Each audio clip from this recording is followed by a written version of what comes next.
স্ত্রী বাড়িতে না ফেরায় শ্বশুর বাড়িতে গিয়ে নিজের জীবন শেষ করলেন স্বামী। পারিবারিক কলহের জেরে কন্যা সন্তানকে নিয়ে বাবার বাড়ি চলে যান স্ত্রী মাহমুদা বেগম। তাকে ফেরাতে শ্বশুর বাড়ি যান বাদল শিকদার। তবে স্বামীর সঙ্গে বাড়িতে না ফেরায় বিষ পান করে নিজের জীবন শেষ করেন তিনি। এমনটাই দাবি করেছে বাদলের শ্বশুর বাড়ির লোকজন। গেল শুক্রবার বরিশালের বাকেরগঞ্জের রঙ্গশ্রী ইউনিয়নে এমন ঘটনা ঘটেছে। প্রায় সপ্তাহখানেক আগে মাহমুদা বেগম স্বামীর সঙ্গে বিবাদে জড়িয়ে বাবার বাড়ি চলে যান। ঘটনার দিন সকালে বাদল তার স্ত্রীকে বাড়ি ফেরানোর চেষ্টা করেন। তবে স্ত্রী রাজি না হওয়ায় বাজার থেকে কীটনাশক কিনে শ্বশুর বাড়িতে বসে পান করেন বাদল।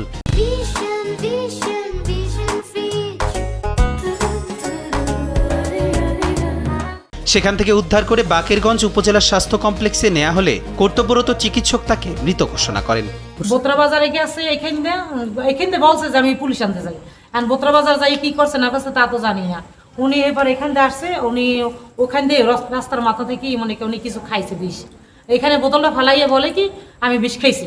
আর আমরা দৌড়ে গেছি, দেখি কি বিষের বোতলটা ফালাই দিয়েছে আর উনি পড়িয়ে রয়েছে মাটিতে। এখানে আসছি, আইসা দেখি যে এই যে এই পাশে ওই লোকটা পরণ্যা আর একটা বিষের বোতল ফালাই না, এরপরে ওই যে ওনারে উঠাইয়া হসপিটাল পাঠাই দিয়েছে, সরকারি হাসপাতাল।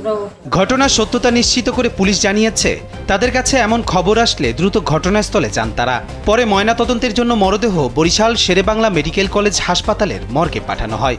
সে কীটনাশক পান করে সে অসুস্থ হলে তাকে হাসপাতালে মৃত্যু ঘোষণা করে।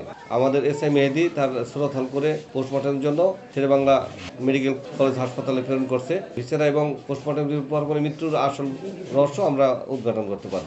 স্থানীয়দের দাবি, দীর্ঘদিন ধরে বাদল ও মাহমুদার দাম্পত্য জীবনে কলহ ছিল। জানা গেছে ব্যবসায় ক্ষতিগ্রস্ত হয়ে কিছুটা বিচলিত ছিলেন বাদল। সবশেষ এমন কাণ্ড ঘটিয়ে বসেন তিনি। কবির চৌধুরী, জয়, কালবেলা।